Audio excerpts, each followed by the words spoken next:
PCMB, that means physics, chemistry, mathematics and biology. तो इसमें doctor और इंजीनियरिंग दोनों के विकल्प आपके लिए खुल जाते हैं। ये नॉर्मली ना एक एडवांटेज आपको सीबीएसई वालों के लिए मिल जाता है कि वो दोनों में अपीयर हो सकते हैं। सभी का एक बार फिर से एसएमसी स्कूल के इस कैंपस में आज का टॉपिक बहुत खास होने वाला है। जैसे कि आप सभी को पता है 10th एमपी बोर्ड के एग्जाम भी फिनिश हो गए।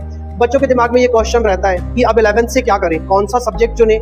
कई बार बच्चे क्या है, सपना तो देखते हैं कि हमें इस सब्जेक्ट से पढ़ना है, हमको ये बनना है, वो बनना है, डॉक्टर बनना, सपोज करिए इंजीनियर बनना है उनको, या उनको सीए करना है, चार्टर अकाउंटेंसी कंप्लीट करनी है, उनको बैंकिंग फील्ड में जाता है, फाइनेंस फील्ड में जाना रहता है। लेकिन एक्चुअली उनको पता नहीं रहता कि हम किस सब्जेक्ट को लेकर आगे बढ़ेंगे तो आगे जाकर हमको उस फील्ड में पर्टिकुलर कैरियर अपना बना सकते हैं। तो ये एक छोटा सा प्रयास है कि बच्चों के सारे डाउट्स हम लोग सॉल्व करें।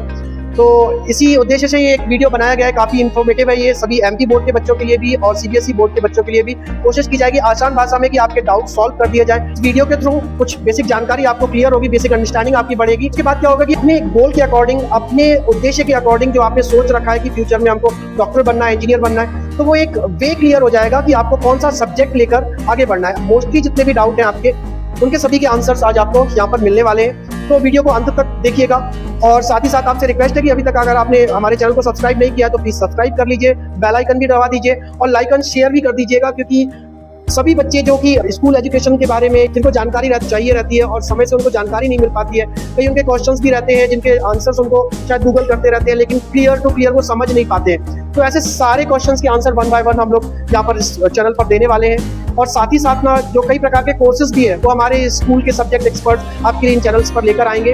तो जल्दी से सब्सक्राइब कर लीजिए। टाइम वेस्ट किए हुए हम बढ़ते हैं अपने टॉपिक की तरफ। तो क्या होता है बेटा, 10th के बाद ना बेसिकली जो चाहे एमपी बोर्ड हो या सीबीएसई बोर्ड, लगभग मिले जुले ही सब्जेक्ट्स ऑफर किए जाते हैं। और मुख्य रूप से ना आपको सिर्फ 4 स्ट्रीम देखने को मिलती है, जैसे कि साइंस जो विज्ञान रहता है, कॉमर्स, और कॉमर्स के बाद आर्ट्स, ह्यूमैनिटीज, है ना, एग्रीकल्चर जो कृषि, खासकर एमपी बोर्ड वाले बच्चों के लिए। तो ये 4 स्ट्रीम ही मेजरली आपको देखने को मिलेंगी सभी बोर्ड्स में।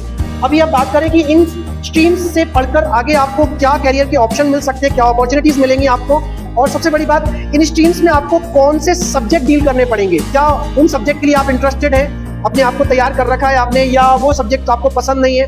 तो वो बेसिक जानकारी हम आपको आज देने वाले हैं इन सब्जेक्ट्स के बारे में। साथ ही साथ एक चीज का और ध्यान रखें कि कभी भी ना अपने सब्जेक्ट का सिलेक्शंस कि आप कौन सा विषय चुनने वाले हैं किसी दोस्त को कहने के अनुसार, किसी दोस्त को फॉलो करते हुए कि मेरा दोस्त मैथमेटिक्स पढ़ रहा है तो मैं भी मैथमेटिक्स में ही जाऊं, ऐसा बिल्कुल भी नहीं है। सारे सब्जेक्ट्स ना अपने लेवल पर इक्वली इंपॉर्टेंस रखते हैं। और साथ ही साथ ना होता क्या है कि इसमें आपका इंटरेस्ट भी बहुत ज्यादा जरूरी है। अगर आपका इंटरेस्ट नहीं है तो डेफिनेटली आप वो सब्जेक्ट आपके लिए कितना भी आसान क्यों ना हो, लेकिन आपको बोरिंग लगने वाला है। आप उसको पूरी ग्रेजुएशन, पोस्ट ग्रेजुएशन तक ना केवल खींचेंगे। और क्योंकि अगर आप बैक आते हैं तो आपको फिर से पूरा गिव अप करके आना पड़ेगा और आपको वापस से शुरू करना पड़ेगा। ये बहुत मुश्किल होता है और इसी चक्कर में कई बच्चे ना अपनी स्टडी को बीच में ड्रॉप कर देते हैं, अपनी ग्रेजुएशन कंप्लीट नहीं करते। नई शिक्षा नीति जो आएगी पूरे तरीके से जब इम्प्लीमेंटेशन में, तो उसके बाद कई और ऑप्शंस आपको मिलेंगे सब्जेक्ट चेंज करने के या कई और। लेकिन करंट सिनेरियो में तो अभी आपके जो सामने है वो हम आपको बताने वाले हैं। तो ध्यान से इस वीडियो को देखिएगा सभी बच्चे जो 11th में कदम रख रहे हुए। देखिए, अगर हम बात करें कि साइंस स्ट्रीम में, विज्ञान विषय में, तो इसमें सब्जेक्ट के कुछ ग्रुप बनते हैं। तो देखिएगा, साइंस स्ट्रीम में जब है तो आपको मुख्य तौर पर ना फिजिक्स से डील करना पड़ेगा, केमिस्ट्री आपको पढ़नी पड़ेगी, मैथमेटिक्स आपको पढ़ने को मिल सकता है, बायोलॉजी आपको पढ़ने को मिलेगी, कंप्यूटर साइंस आप ले सकते हैं, इंफॉर्मेटिव प्रैक्टिसिंग आप पढ़ सकते हैं, बायोटेक्नोलॉजी आप ले सकते हैं, फिजिकल एजुकेशन आपको मिलेगा, इंग्लिश एंड हिंदी आपको मिलेगी। इनमें क्या होगा कि फिजिक्स, केमिस्ट्री जो है और हिंदी, इंग्लिश, ये 4 तो आपको सब्जेक्ट्स कंपलसरी माने जाते हैं। बाकी आप पीसीबी, पीसीएम के अकॉर्डिंग सब्जेक्ट्स के ग्रुप बन जाते हैं, उसके बारे में भी हम बताने वाले हैं आपको। देखिए, साइंस के जो कॉम्बिनेशंस होते हैं उसके बारे में हम बात करने वाले हैं। पहला होता है पीसीएम, तो फिजिक्स और केमिस्ट्री, ये तो आपको पढ़नी पड़ेगी, साथ में आप इसमें मैथ्स ले सकते हो। तो ये पी, सी और एम बन जाता है PCM, right, physics, chemistry, mathematics. अब इसी का दूसरा ग्रुप बनता है PC, that means physics, chemistry and biology. Okay, तो ये पीसीबी और पीसीएम इस टाइप से रहते हैं। अभी सीबीएसई वाले बच्चों के लिए एक ऑफर चल रहा रहता है कि उनको मतलब फिजिक्स, केमिस्ट्री, मैथमेटिक्स एंड साथ में बायोलॉजी, ये चारों सब्जेक्ट्स भी वो चुन सकते हैं और एक ग्रुप बनाकर पढ़ाई कर सकते हैं। तो इसमें क्या होता है कि कैरियर ऑप्शंस में भी उनको थोड़ा सा इस चीज का एडवांटेज मिल जाता है। अगर आपको मैथमेटिक्स पसंद है तो आप फिजिक्स, केमिस्ट्री के साथ मैथ्स पढ़ सकते हैं। अगर आपको बायोलॉजी पसंद है तो फिजिक्स, केमिस्ट्री के साथ बायोलॉजी पढ़ सकते हैं। अगर आप दोनों में अच्छे हैं तो मैथ्स एंड बायोलॉजी आप ले सकते हैं। वैसे अगर आप एमपी बोर्ड में मैथ्स एडिशनल लेते हैं तो वो सिर्फ एडिशनल सब्जेक्ट रहेगा। तो बायोलॉजी पढ़ना चाहते हैं सिर्फ एडिशनल ही पढ़ने को मिलेगा। वो आपके जो सब्जेक्ट की स्कोरिंग रहेगी ना, उसमें स्कोर काउंट नहीं होगा उसका, तो सिर्फ ग्रेड मिलेगा। ये फिलहाल की कंडीशन है। आगे जो भी जैसे रूल्स आते हैं उसके अकॉर्डिंग ना अपडेशन आपको मिलते रहेंगे। चलिए अभी बात कर लेते हैं कैरियर ऑप्शन की। तो कैरियर अपॉर्चुनिटीज आपको क्या मिल जाती है इसमें, अगर आप पीसीएम लेकर आगे बढ़ते हैं तो मैथमेटिक्स वाली फील्ड अगर इंजीनियरिंग तो आपको इससे रिलेट करेगी, तो सभी टाइप की इंजीनियरिंग आपको इससे मिल जाएगी। आर्किटेक्ट आप इससे बन सकते हैं, डेटा साइंटिस्ट आप इससे बन सकते हैं, सॉफ्टवेयर डेवलपर आप इससे बन सकते हैं, साथ ही साथ डिफेंस के जो एनडीए वगैरह आपने सुना होगा वो भी आप इससे आगे बढ़ सकते हैं, तो डिफेंस ऑफिस में जा सकते हैं, पायलट आप इससे बन सकते हैं। और एक सबसे जरूरी आपने सुना होगा ना JEE का एग्जाम, वो भी बेटा इसी स्ट्रीम से पढ़ने वाले बच्चे आगे जाकर 12th के बाद एग्जाम देते हैं और IITs वगैरह में अपने आप को पोजीशन को सिक्योर करते हैं, राइट। बात करते हैं PCB, right, physics chemistry and biology. तो पीसीबी से जो बच्चे पढ़ते हैं ना, उनके पास कैरियर के लिए बहुत सारे ऑप्शन रहते हैं कि वो मेडिकल फील्ड के जितनी भी आगे पोस्ट रहती हैं, जितने भी टाइप के इसमें प्रोफेशंस होते हैं मेडिकल के, वो आपको जर्नली ना पीसीबी के थ्रू ऑफर किए जाते हैं। जैसे कि डॉक्टर आप पीसीबी से बनते हैं, डेंटिस्ट बन सकते हैं, फार्मासिस्ट बन सकते हैं, नर्सिंग के कोर्सेज जो इसी फील्ड से रिलेट करते हैं, बायोटेक्नोलॉजी से साइंटिस्ट बन सकते हैं आप, फिजियोथेरेपिस्ट बन सकते हैं, एंड लाइकवाइज सो ऑन। बहुत सारे इसमें और भी ऑप्शंस आपके लिए अवेलेबल रहते हैं। साथ ही साथ आपने नीट का जो एग्जाम सुना होगा, राइट, NEET नीट वाला, तो वो भी पीसीबी वाले बच्चे ही उस एग्जाम में अपीयर होते हैं आफ्टर 12th। और अगर उसमें बहुत अच्छी रैंकिंग आती है तो आपको बहुत अच्छे मेडिकल कॉलेजेस मिलते हैं जहाँ से आप MBBS अपना कंप्लीट कर सकते हैं। वो गवर्नमेंट कॉलेजेस भी मिल सकते हैं, सिर्फ फीस में भी बहुत इजाफा आपको मिलता है। उसके बारे में हम नेक्स्ट वीडियो में बात करेंगे। अब इसी में एक कॉम्बिनेशन जो अभी हमने बताया था PCMB, that means physics chemistry mathematics and biology, तो इसमें डॉक्टर और इंजीनियरिंग दोनों के विकल्प आपके लिए खुल जाते हैं। ये नॉर्मली ना एक एडवांटेज आपको CBSE वालों के लिए मिल जाता है कि वो दोनों में अपीयर हो सकते हैं, राइट। चलिए अब बात कर लेते हैं सेकंड नंबर की जो स्ट्रीम है हमारी, कॉमर्स स्ट्रीम। तो कॉमर्स स्ट्रीम जो वाणिज्य, जैसे कि ये बिजनेस फील्ड है, आपको भी नाम से ही समझ में आ रहा होगा। तो इसमें आपको कौन से सब्जेक्ट डील करना रहता है, इसमें आप अकाउंटेंसी को डील करते हैं। अकाउंटेंसी न्यूमेरिक्स से रिलेटेड रहता है थोड़ा सा, कि अकाउंट को कैसे मैनेज करना, टैक्सेशन वगैरह जो सारी चीजें रहती है ना, वो इसमें आती है। थोड़ा सा मैथमेटिक्स इसमें रहता है, कैलकुलेशन रहता है, वो वाला मैथ्स नहीं, डिफरेंट टाइप का मैथमेटिक्स, लेकिन अकाउंट्स रिलेटेड में मैथमेटिक्स रहता है, राइट। बिजनेस स्टडीज आप पढ़ते हैं, बिजनेस के फंडामेंटल्स, बिजनेस में कैसे चलता है, कैसे रन करता है, क्या रूल्स रेगुलेशंस रहते हैं बिजनेस चलाने के लिए, वो सारी चीजें आप इस स्टडीज में पढ़ते हैं। इकोनॉमिक्स पढ़ते हैं आप, राइट, इस वर्ड से तो काफी फैमिलियर है। इकोनॉमिक्स आपको यहाँ पर पढ़ने को मिल जाता है। मैथमेटिक्स यहाँ पर भी आपको पढ़ने को मिल सकता है, आप एडिशनल में अगर लेते हैं तो।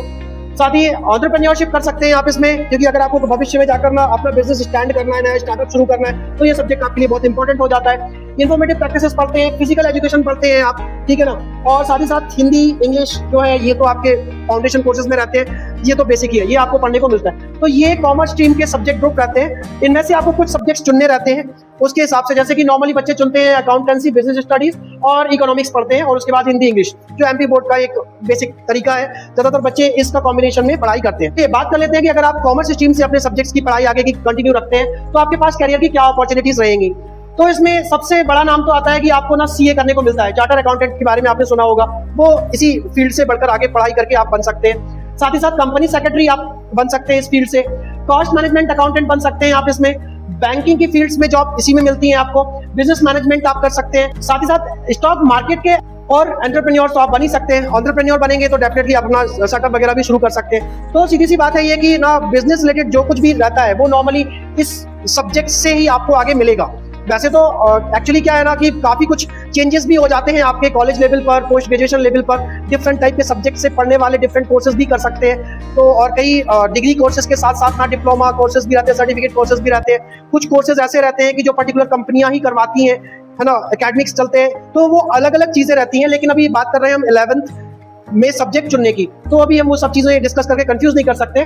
देखिए नेक्स्ट हमारा बहुत इंटरेस्टिंग सब्जेक्ट आ जाता है 11th से, दैट मीन्स आर्ट्स ले सकते हैं आप और ह्यूमैनिटीज भी ले सकते हैं। इस स्ट्रीम में भी आप पढ़ाई कर सकते हैं। इस स्ट्रीम के सब्जेक्ट्स की अगर हम बात करें तो इसमें ना आपको हिस्ट्री पढ़ना ऑफर होती है, ज्योग्राफी आप इसमें पढ़ सकते हैं, पॉलिटिकल साइंस आप पढ़ सकते हैं, सोशियोलॉजी आप इसमें पढ़ सकते हैं, साइकोलॉजी आप पढ़ सकते हैं, फिलोसफी में अगर आपको इंटरेस्ट है तो वो यहाँ पर आपको पढ़ने को मिलेगी, इकोनॉमिक्स आपको मिलेगा, हिंदी इंग्लिश के लिटरेचर से आप पढ़ाई करना चाहते हैं, स्पेसिफिक सब्जेक्ट की जो लैंग्वेज रहती है ना, तो वो लैंग्वेज, वो हिंदी इंग्लिश एक अलग है। साथ ही साथ आप अगर इस लिटरेचर बेस पर इसको पढ़ना चाहते हैं तो वही आपको यहाँ से ऑफर 11 से मिलने लगते हैं। और साथ ही साथ फिजिकल एजुकेशन इसमें भी जुड़ा हुआ है। तो इनमें से भी कोई 3 मैंडेटरी सब्जेक्ट का आपको ग्रुप बनाना पड़ता है। सपोज करिए कि आपको हिस्ट्री पढ़ना पसंद है, ज्योग्राफी और पॉलिटिकल साइंस, ये 3 सब्जेक्ट लेने के बाद आप हिंदी और इंग्लिश जो फाउंडेशन कोर्स है वो लेकर आप MP बोर्ड में आगे बढ़ सकते हैं। देखिए कैरियर अपॉर्चुनिटीज की अगर हम बात करें कि हम आर्ट्स से पढ़ने के बाद हमको क्या मिल सकता है, तो देखिए सिविल सर्विसेज जो रहती है, नॉर्मली सबसे बड़ा नाम इसमें IAS और IPS का आ ही जाता है। तो यूपीएससी जब एग्जाम की तैयारी करते हैं आप, ठीक है, तो उसमें आर्ट का बैकग्राउंड जिन बच्चों का रहता है उनको थोड़ा सा एडवांटेज मिल जाता है क्योंकि उनकी प्रिपरेशन अच्छे से हो जाती है। साथ ही साथ इसमें और भी जॉब की अपॉर्चुनिटी रहती है। आप टीचर, प्रोफेसर वगैरह बन सकते हैं, लॉयर बन सकते हैं, जर्नलिस्ट आप इसमें बन सकते हैं, सोशल वर्कर, पॉलिटिशियंस अगर आप बनना चाहें तो, अगर आपको इंटरेस्ट है तो, राइट। और टूरिज्म ऑफिसर्स आप बनना चाहें इसमें तो, और साइकोलॉजिस्ट आप इसमें बन सकते हैं। तो ऐसा नहीं है कि आर्ट सब्जेक्ट्स में आपके फ्यूचर में जाकर कुछ कम ऑप्शन रहने वाले हैं। यहाँ पर भी बहुत सारे ऑप्शंस आपको मिलते हैं जो आप अपने इनको एज कैरियर चुन सकते हैं फ्यूचर में, राइट। एमपी में एग्रीकल्चर स्ट्रीम में भी बच्चे बहुत ज्यादा अपीयर होते हैं। इसमें सब्जेक्ट्स मेनली क्या पढ़ने रहते हैं आपको, क्रॉप प्रोडक्शन आपको पढ़ना रहता है, सॉइल की साइंस आप पढ़ सकते हैं, ठीक है ना, एनिमल हस्बेंड्री इसमें पढ़ सकते हैं, हॉर्टिकल्चर आप इसमें पढ़ सकते हैं, एग्रीकल्चर इंजीनियरिंग इसमें देखने को मिलेगी आपको, और इरिगेशन की टेक्नोलॉजी आप इसमें पढ़ सकते हैं, ठीक है। तो बहुत सारे एग्रीकल्चर, खेती बाड़ी से संबंधित सब्जेक्ट्स में अगर आपको इंटरेस्ट है तो आप ये सब्जेक्ट भी ले सकते हैं। अगर आप बात करें कि कैरियर अपॉर्चुनिटीज क्या होने वाली है अगर आप एग्रीकल्चर सब्जेक्ट लेकर आगे बढ़ते हो तो इसमें एग्रीकल्चर ऑफिसर आप बन सकते हैं, एग्रीकल्चर साइंटिस्ट आप बन सकते हैं, एग्री बिजनेसेस में आप जा सकते हैं और डेयरी फार्मिंग कर सकते हैं, हार्टिकल्चर एक्सपर्ट बन सकते हैं और एग्रीकल्चर एंटरप्रेन्योर भी आप बन सकते हैं, राइट। वैसे मोटे तौर पर जो 4 स्ट्रीम बच्चे चुनते हैं जिनका लिए ऑफर किया जाता है ज्यादातर स्कूल्स में, तो वो मैंने आपको बता दिए। अगर आप सोचे कि इन जो सब्जेक्ट्स आपको बताए गए हैं, इन सब्जेक्ट्स की बुक्स कैसी रहती हैं, उनमें कितना गहराई से क्या पूछा जाता है, क्या हम उसको डील कर पाएंगे या नहीं कर पाएंगे, तो इसके सबसे अच्छा तरीका बेटा ये है कि आप NCERT की वेबसाइट पर जाइए, वहां पर सारे सब्जेक्ट की बुक अवेलेबल है, आप उनको एक बार देखिए, आप खुद समझ जाएंगे कि क्या वो सब्जेक्ट आपसे डील हो रहा है या नहीं हो रहा है, आपका उस सब्जेक्ट में इंटरेस्ट है या नहीं है। तो ये सब चीजें मायने रखती हैं, राइट। ये जरूरी नहीं रहता है कि आपके फ्रेंड ने कोई सब्जेक्ट ले लिया है तो वही आपको लेना है, या आपके यहाँ पर जो सब्जेक्ट अवेलेबल है वही आपको लेकर आगे बढ़ना पड़ेगा। तो क्योंकि क्या होता है ना बेटा, कई बार आप कितने भी इंटेलिजेंट क्यों ना हो, लेकिन आपने कोई ऐसा सब्जेक्ट चुन लिया जो आपसे, जिसमें आपका इंटरेस्ट ही नहीं है, ठीक है, आप उसको कितने भी अच्छे से कवर कर लें, जब तक आपको उसमें मजा नहीं आएगा, आप उसको गहराई से समझने की कोशिश नहीं करेंगे, अंदर से आपको डिजायर नहीं है कि आप उस सब्जेक्ट में आगे बढ़े, तो आपको अल्टीमेटली ना हमेशा पछतावा रहेगा। और पढ़ाई जो होती है ना वो इंटरेस्ट के साथ होती है, बोझ जैसी नहीं। तो इसलिए ना आप अपने इंटरेस्ट से, अपनी मर्जी से सब्जेक्ट चुनिए। पहले तो आप ये भी समझ लीजिए कि एक्चुअली आपको बनना क्या है, क्या आपको डॉक्टर ही बनना है, या आपको इंजीनियर ही बनना है, या आपको कमर्शियल फील्ड में जाना है, बिजनेसमैन ही बनना है, राइट। तो आपको क्या एक विजन क्लियर हो जाएगा। आप जब आप मंजिल चुन लेंगे ना तो आप अपने आप से रास्ता चुन लेते हैं। सपोज कीजिए कि आपको ना नरसिंहपुर जाना है, तो आप ये वाले रास्ते से ही जाएंगे ना, आपको पता है कि आपकी मंजिल क्या है, तो आप पर्टिकुलर रोड चुन लेंगे, ठीक है। अगर आपको ये ही नहीं पता है कि हमको जाना कहाँ है तो आप तो किसी भी रास्ते पर चले जाएंगे, और कुछ समय बाद जब आपको कंफर्म होगा कि यार मुझे तो पर्टिकुलर इस जगह पर जाना था, तब क्या होगा, ना ही आप वापस लौटोगे तो भी उतना ही टाइम लगने वाला है आपको। तो उस टाइम पे क्या होता है, एक अजीब टाइप का बच्चों को कंफ्यूजन जनरेट होता है, फ्रस्ट्रेशन जनरेट होता है, यार क्या कर लिया, ये कैसा क्या है। तो उस पछतावे के चलते कई बच्चे ना फिर से दोबारा पूरी जर्नी शुरू भी नहीं करना चाहते, क्योंकि स्विच करना उतना आसान नहीं रहता है। तो क्या करते हैं, वो पढ़ाई ही छोड़ देते हैं। तो बेटर दैन इट कि यही सही समय है, आपके रिजल्ट्स भी आने वाले हैं 1-2 महीने में, तो उससे पहले तब तक ना आप चीजों को समझें, बुक्स को देखें, अपने आप को परखें कि आपकी एक्सपर्टीज क्या है, आप क्या अच्छे से कर सकते हैं, आपकी खूबियां क्या हैं, आपको क्या चुनना सही रहेगा, क्या नहीं चुनना सही रहेगा, आप क्या बेटर कर सकते हैं, आपकी पर्सनालिटी में किस प्रोफेशन की झलक है, कौन सा प्रोफेशन आपको ज्यादा पसंद है, कौन सी चीजें आप अच्छे से डील कर सकते हैं, और किस प्रोफेशन के लिए क्या रिक्वायरमेंट जरूरी है। ये सब चीजों पे आपको विचार करना रहेगा। जब एक बार इन चीजों के बारे में आप सोचेंगे तो आपका विजन और आपको अल्टीमेटली आपकी मंजिल दिखाई देने लगेगी कि ये हमारी फाइनल डेस्टिनेशन है, तो उसकी तरफ आप कदम बढ़ा देंगे, और वही कदम आपका 11th में यहाँ से शुरू होता है। तो गलत सब्जेक्ट बिल्कुल भी नहीं चुनना है बेटा। मैंने आपको बहुत कुछ लगभग एक मोटे तौर पर बता दिया है। इससे भी ज्यादा अगर आपको जानकारी चाहिए कि किस स्ट्रीम में पर्टिकुलर कदम रखने के बाद, या साइंस स्ट्रीम में जो 2 ग्रुप है, उन ग्रुप में से कौन सा ग्रुप चुनने के बाद हमको फ्यूचर में कौन सी आगे डिग्री करनी पड़ेगी कॉलेजेस में, और कौन सी फिर पोस्ट ग्रेजुएशन में डिग्री करनी पड़ेगी, क्या ऑफर मिलेंगे हमें, जॉब, कैरियर और अपॉर्चुनिटीज क्या मिलने वाली हैं, तो अगर इसके बारे में डीप वीडियो चाहिए तो हम अपने इसी टॉपिक को थोड़ा सा और आगे लेकर जाएंगे, और आपके लिए वो भी हम जब भी समय मिलेगा डेफिनेटली हम वो वीडियो भी आपके लिए लेकर आएंगे। तब तक के लिए नमस्कार, जय हिंद, धन्यवाद।